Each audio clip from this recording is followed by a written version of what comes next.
The sun was always Alara's first enemy, a bright, unforgiving judge that climbed over the bitterroot peaks just to watch her fail. It beat down on the small clearing where she was trying to carve out a life built not on prayer or promises, but on the raw, splintered weight of ponderosa pine. Every swing of the double-bladed axe was a declaration, a refusal to break or bend, and the thwack-crack sound it made as it bit into the wood was the only conversation she had out here, her own stubborn reply to the vast, silent judgment of the western sky. She was an outsider, new to this valley, and in the eyes of the established townsfolk, a woman alone carving a home was either a fool or an invitation to trouble.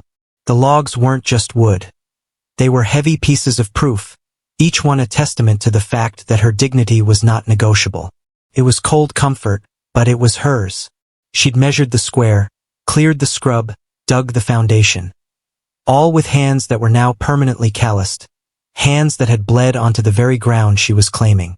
When she hauled the first wall log, a beast that weighed more than she did, and managed to wrestle it onto the foundation notch, a fierce, private pride swelled in her chest, a heat stronger than the noon sun. But the pride always faded when the wagons passed by on the distant dirt road. They never stopped, but she felt their eyes, slow and appraising, measuring her effort against her gender and her solitude, and always finding her lacking. They never offered help, not even a simple nod, just a silence that felt heavier than any log, a silence that smelled of community judgment and quiet discrimination. She had been working on the fourth course of the walls for 3 weeks now. The technique was brutal. Lift, slide, align, notch, secure. Each log had to be perfectly fitted, an act of faith and geometry. She'd learned it all from a dusty, worn book she'd carried from the east, every page stained with sweat and pine sap. Today, the heat was suffocating, clinging to the wool shirt she wore, making her muscles tremble long before they were truly tired. She was hoisting a 7-foot length of log up a makeshift ramp she'd fashioned, a section that needed to be lifted higher than her head. It was a perilous, slow dance of balance and leverage. She'd managed to get it halfway up when her worn leather glove slipped on a patch of dried sap. The log didn't just fall. It roared as it crashed down, tearing away the wooden blocks holding the ramp and sending a geyser of dust and dry earth into the air. Alara stumbled back, barely escaping the brutal weight, landing hard on her elbow. For a long, silent moment, she just lay there, the dust settling slowly around her like a shroud. The ache in her elbow was a sharp, white pain, but the deeper hurt was the sudden, shattering realization of her utter aloneness. The monumental task ahead of her seemed to multiply, pressing her down into the dirt.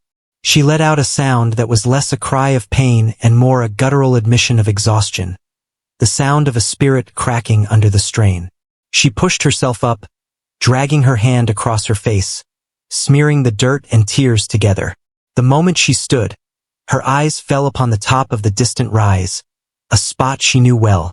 That's where he stood. He had been there almost every afternoon for the last 2 months, a silent, unmoving silhouette against the harsh blue sky, the silent rancher.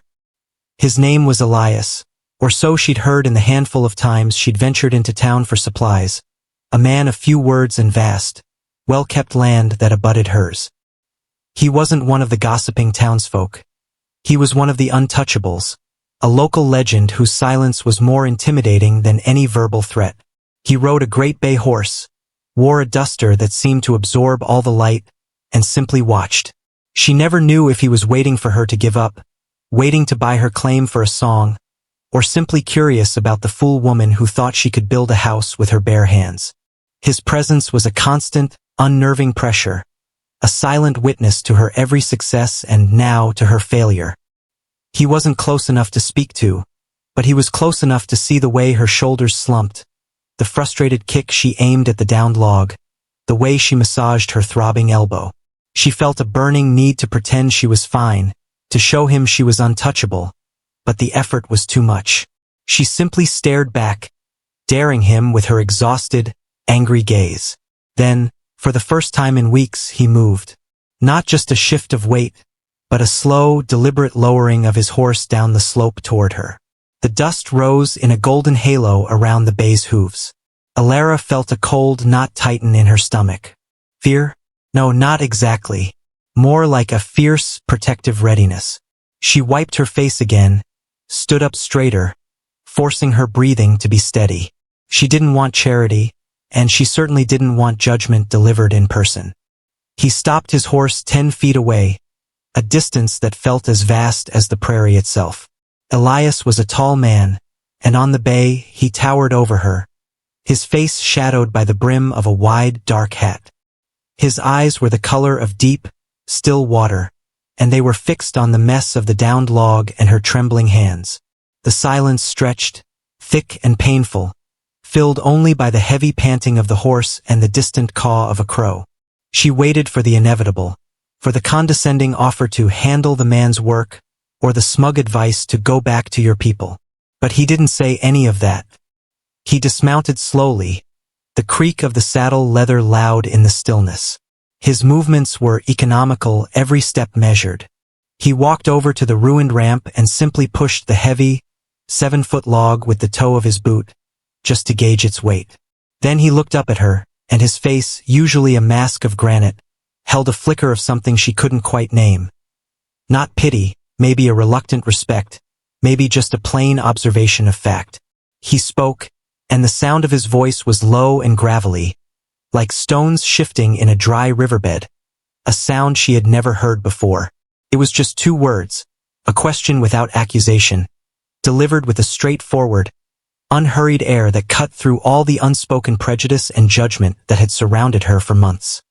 He stood there, framed by the skeletal structure of her unfinished cabin, his dark silhouette against the relentless sky, and he simply asked the question that wasn't just about the lumber, but about her future, her fight, and her very soul in this hard land. Need a partner? That question hung in the hot air between them, a seismic shift in the silent, grinding gravity of her situation. It wasn't an offer of help. It was an invitation to a partnership, a challenge, an acknowledgement of her struggle that was more profound than any praise. It stripped away all the polite dismissals and the quiet discrimination of the townsfolk, replacing it with a single, massive opportunity. Alara stared at him, her heart thumping against her ribs, the pain in her elbow forgotten. Her first instinct was to refuse, to lash out, to prove she needed no one. But the sheer weight of the logs, the isolation, and the depth of her exhausted pride held her tongue. She saw the unwavering truth in his eyes. He wasn't offering charity. He was offering leverage. And in this brutal Wild West, leverage was the only form of justice that mattered. The sun dipped lower, casting long, challenging shadows. The question was a hook, piercing through her lonely resolve, pulling her toward a future that was suddenly, terrifyingly, not her own alone. She felt the courage drain from her body only to be replaced by a new, more dangerous kind of resolution. The silence now was hers to break. The word partner echoed in the clearing, not as a romantic plea or a charitable handout, but as a hard, transactional truth that cut straight through the years of lonely pride she had carried like a shield. Alara looked at the silent rancher, Elias, and saw not the judgmental townsman she had imagined, but a man who was simply observing a broken machine and offering the missing gear. She felt the sharp edge of her own exhaustion and the gravity of the log lying inert in the dust, the symbol of her stalled future. Her heart, which had been racing with anger and frustration, slowed, settling into a heavy, thoughtful rhythm. The sun was now a bruised orange, beginning its slow descent behind the peaks, painting the skeletal structure of her cabin in long, challenging shadows. If she refused him now, it would be an act of pure, destructive stubbornness, a choice to struggle alone simply to prove a point to a community that didn't care either way. But if she accepted, she risked far more than her pride. She risked the very independence she had fought so fiercely to establish on this isolated patch of ground. Elias didn't flinch under her prolonged silence, his deep-set eyes unreadable, simply waiting, a study in quiet patience. He wasn't demanding an answer. He was allowing the weight of the question to settle. Finally, Alara pushed herself off the log, the movement a deliberate commitment to her next words, dusting the grime from her trousers. Her voice, when it finally came, was rough from disuse and dry from the heat, but it carried a fierce, unyielding resolve, the voice of a woman who knew the cost of every choice. A partner means an equal share, rancher, an equal say in the work and the rewards, not a foreman and not a savior, she stated, her eyes locking onto his, daring him to disagree, setting the terms of her dignity before the deal was even struck. Elias nodded, a single, decisive dip of his head that acknowledged her boundary and her courage. He didn't offer a flowery speech or a grand promise, just another pair of words that were more binding than any formal contract. That is the only way. And with that, the strange, silent agreement was sealed, forged not in handshakes, but in shared hardship and mutual respect for the work. He didn't wait. He immediately walked over to his horse, pulled a set of ropes and block and tackle from a saddlebag, and without a word of instruction, began the methodical, silent process of setting up a rigging. He worked with a deep, inherited knowledge of the land and the materials, his movements fluid and efficient. Alara, initially hesitant, quickly realized that the best way to prove her worth was not through empty talk, but through immediate action. She grabbed her axe and began recarving the broken ramp blocks, her frustration channeled into rhythmic, focused energy. For the first hour, they worked side by side without speaking. The only sounds the scrape of metal on wood, the creak of the rope, and their own strained breathing. Elias was powerful, but he didn't just rely on brute strength. He understood leverage, the way to make a smaller effort yield a massive result. She watched him, absorbing the lessons he didn't offer verbally. The precise angle of a notch, the perfect placement of a fulcrum. When they finally managed to hoist the 7-foot log into place, securing it with a series of heavy wooden pins, the setting sun exploded in a final burst of violent red and gold, casting the finished wall in a proud, temporary glow.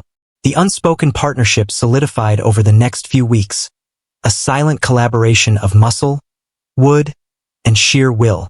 Elias would ride over every morning just after dawn, bringing his own tools, a precise auger, a massive crosscut saw, and sometimes, to her great surprise, a sack of dried apples or a piece of cheese, laid out on her rudimentary workbench without comment. They established a routine that was built on shared purpose. He handled the heaviest lifting and the complex joinery, while Alara was meticulous with the measurements, the preparatory notching, and the crucial work of chinking the gaps. The sight of them working together, the tall, reserved rancher and the fiercely independent woman, became a quiet fixture in the valley, though no one ever stopped to comment. The townsfolk's judgment didn't vanish, but it shifted. The discrimination was now tinged with a reluctant curiosity and a grudging acceptance of their combined, unstoppable effort. One afternoon, a group of riders passed by, men who had openly sneered at her before. This time, they simply rode on, a small but powerful victory of dignity earned through undeniable action. She realized that Elias wasn't just a physical help. He was a silent shield, his mere presence demanding a respect that the community had initially refused to give a lone woman. As the walls grew higher, their few, essential conversations moved beyond the precise dimensions of the cabin. They spoke about the wind patterns through the pines, the subtle signs of changing weather, the hard reality of ranch life. Alara discovered that Elias's silence was not born of surliness, but of a deep thoughtfulness. He spoke only when he had something important to say. One day, while taking a break in the shade of a towering pine, Alara spoke of her past. Not of regrets, but of the injustice that had driven her west, the societal expectation that a woman's ambition must always be smaller than a man's. She told him how building this cabin was her act of justice, her declaration of self-worth that no one could take away. Elias listened, his eyes focused on a distant ridge, and when she finished, he simply nodded, pulling out a worn map of the surrounding land. He didn't offer empty sympathy, but practical understanding. He pointed to his own boundary line. The land demands courage, Alara. It doesn't care about your past, only your resolution to stay. It was then, looking at the firm line of his jaw and the quiet certainty in his posture, that she fully understood the nature of their partnership. It was a shared commitment to the demanding justice of the frontier, a place where dignity was not given, but carved out one heavy, resolute log at a time. The cabin was nearing completion, its sturdy, resolute frame standing tall against the sky, a powerful testament to the fact that when two people, united by a singular purpose, refused to be broken, they could build not just a house, but a sanctuary of mutual respect and hard-earned pride. The final log was the ridge beam, the mighty spine that would hold the roof together, the heaviest and most challenging piece of all. It was not just wood. It was the symbolic capstone of their defiant collaboration. Elara and Elias stood beneath it, studying the complicated angles required to lift and slot it perfectly into the saddle notches. The air was crisp, signaling the quick approach of the valley's harsh winter, and the urgency was a silent whip driving their every movement. This day was different.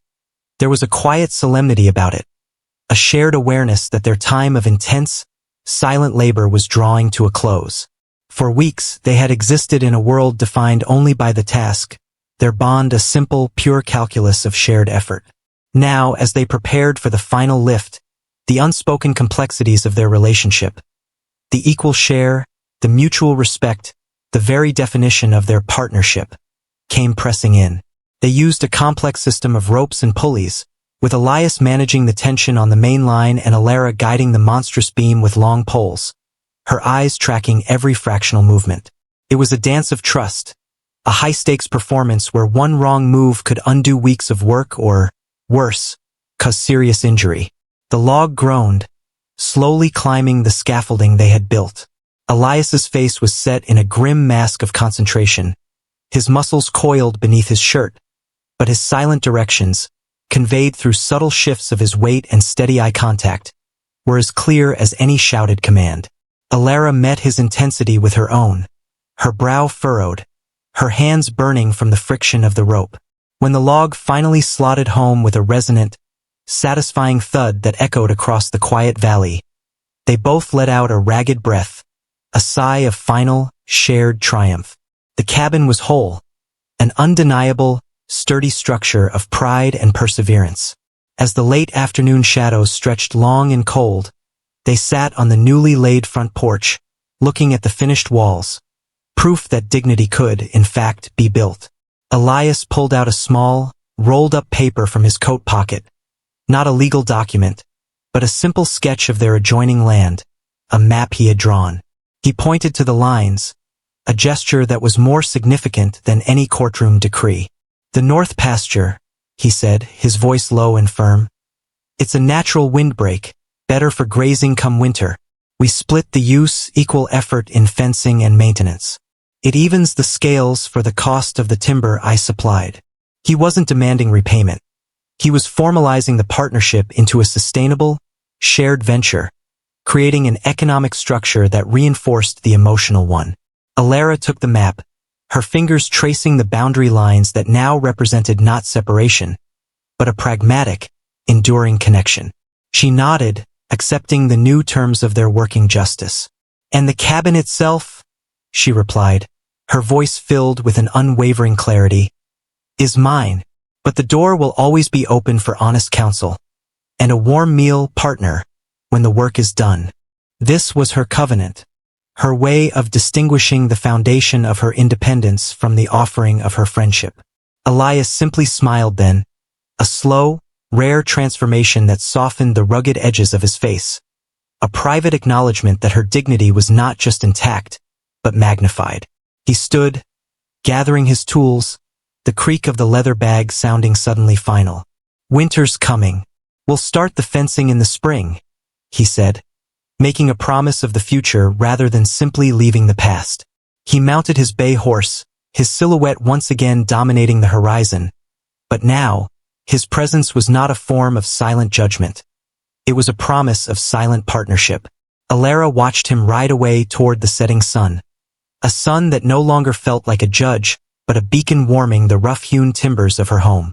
The cabin stood resolute behind her, a towering monument against the endless western sky, a powerful physical testament to the fact that courage, justice, and dignity were not things you begged for, but things you built, one hard, beautiful, shared log at a time.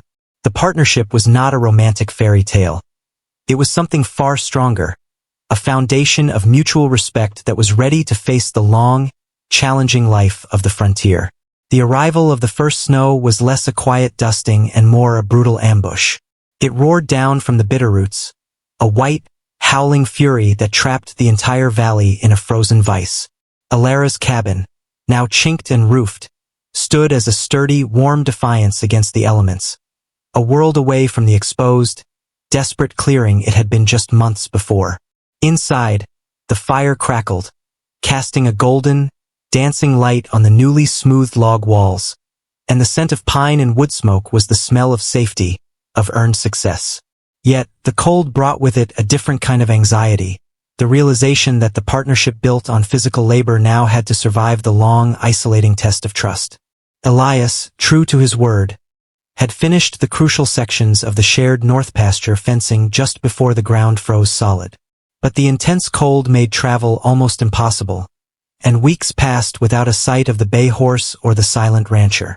Alara busied herself with carving furniture, stitching up the last of the cabin's supplies, and listening to the mournful wind rattle the thick glass panes she'd installed.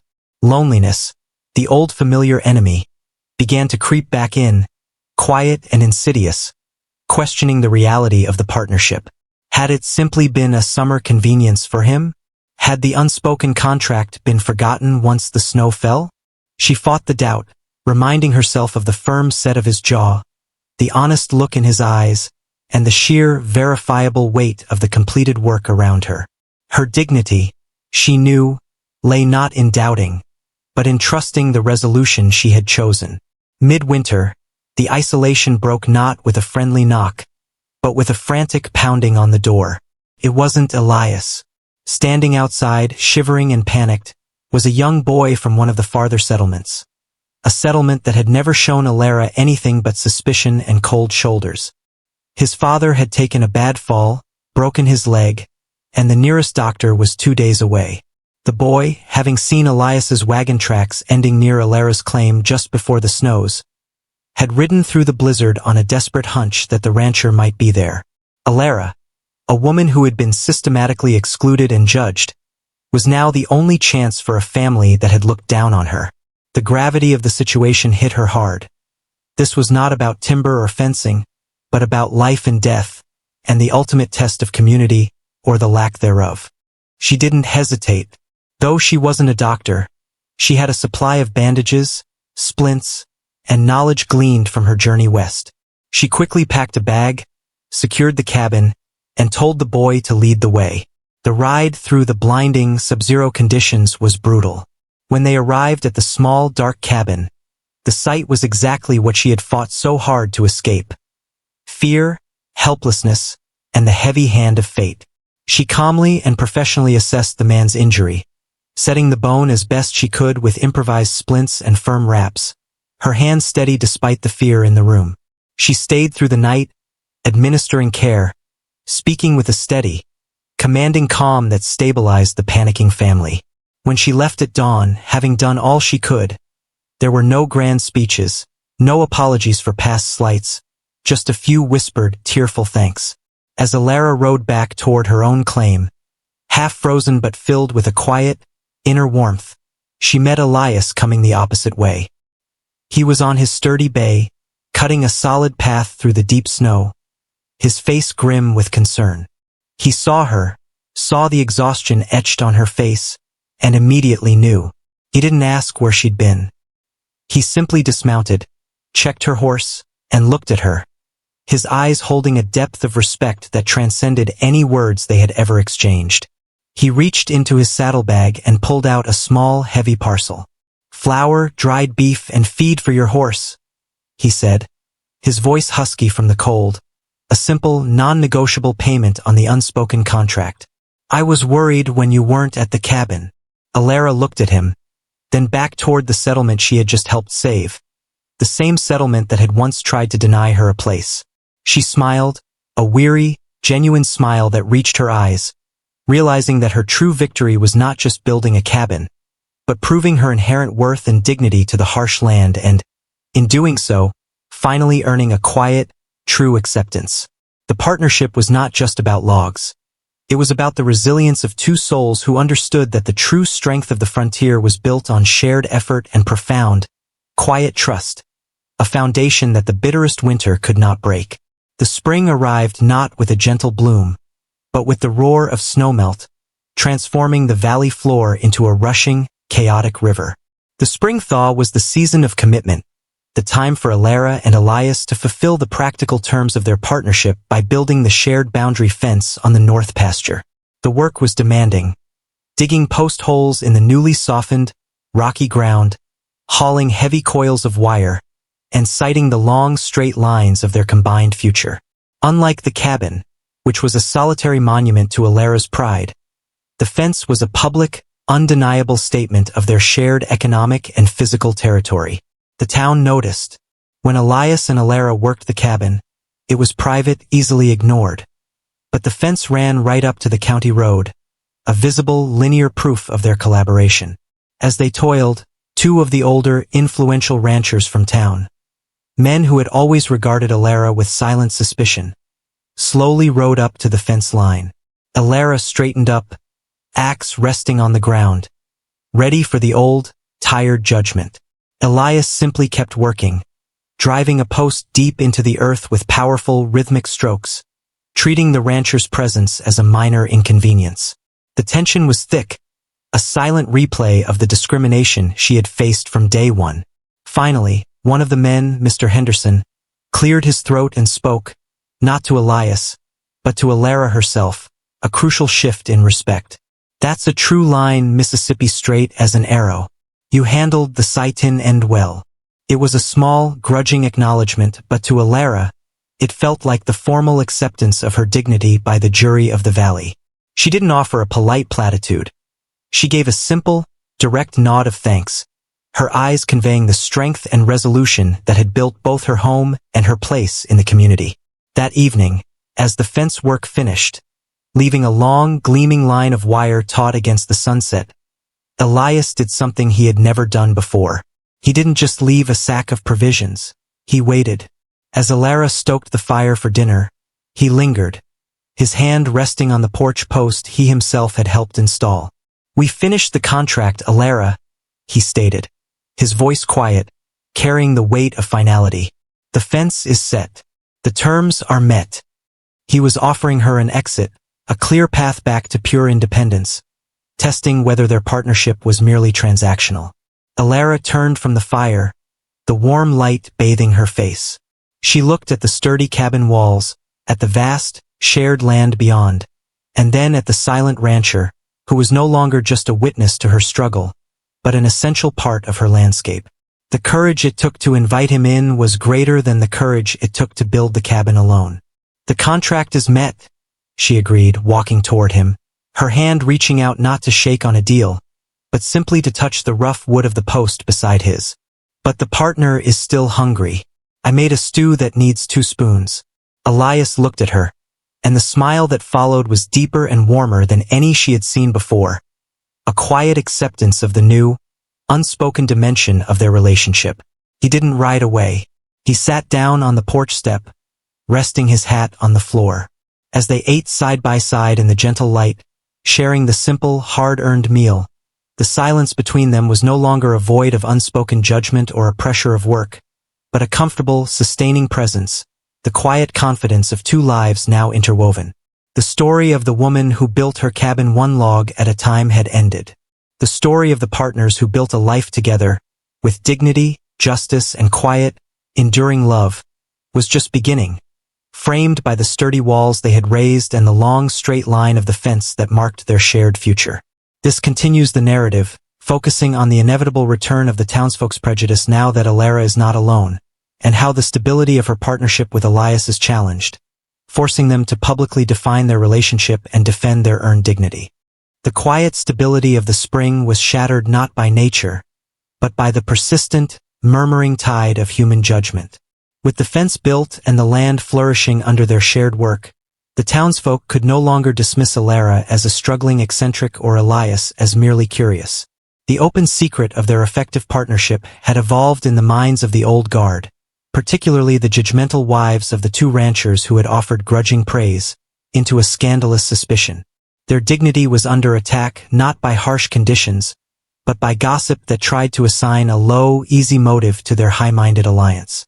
The opportunity for a public confrontation arrived with the annual Homesteaders Land Claim Review.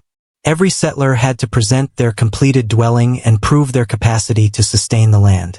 It was less a legal review and more a social performance. Alara, having built her home with her own hands, had nothing to fear legally, but she knew the townsfolk would weaponize her solitude and the unusual nature of her partnership. Sure enough, on the appointed day, when the reviewing committee, a small, stiff-backed group from the town council, came to her clearing, they were accompanied by a silent, watchful crowd. The lead councilman, a nervous man named Mr. Finch, barely glanced at the sturdy cabin. He focused instead on Alara, standing tall and resolute beside her newly installed well pump. "Mrs. Alara," he began, his tone unctuous and condescending. "While the dwelling is structurally sound, it's unusual for a woman to be so solitary. We must ensure the claim is being worked by the claimant and not simply being held for a future sale or, a less formal arrangement." The implication was clear. She hadn't done the work herself, or worse, she was indebted to Elias in a way that invalidated her independence. The eyes of the crowd narrowed, waiting for her to stumble. Before Alara could speak, Elias rode up, deliberately dismounting and walking to stand beside her, his presence a towering shield. He didn't speak to the council. He spoke to the principle they were violating. "The deed is in her name, Finch." His voice was deep, cutting through the murmurs. "The work is hers. The logs, the notches, the stone foundation. Ask her. She earned the claim. I am her partner, not her owner. We share the land, not the deed." But Mr. Finch, pushed by the judgmental whispers from the back of the crowd, pressed harder. "And what kind of partner is this, rancher? A business arrangement? A future prospect? We need to know who truly runs this claim." Alara knew the moment had come. She couldn't allow their partnership, built on mutual respect and hard-won justice, to be sullied by cheap, small-town prejudice. She stepped forward, placing her hand gently, publicly on Elias's arm. Not as a dependent, but as an equal taking her stand. Her voice was firm, resonating with all the courage that had driven her across the continent and through the bitter winter. "My dignity runs this claim, Mr. Finch.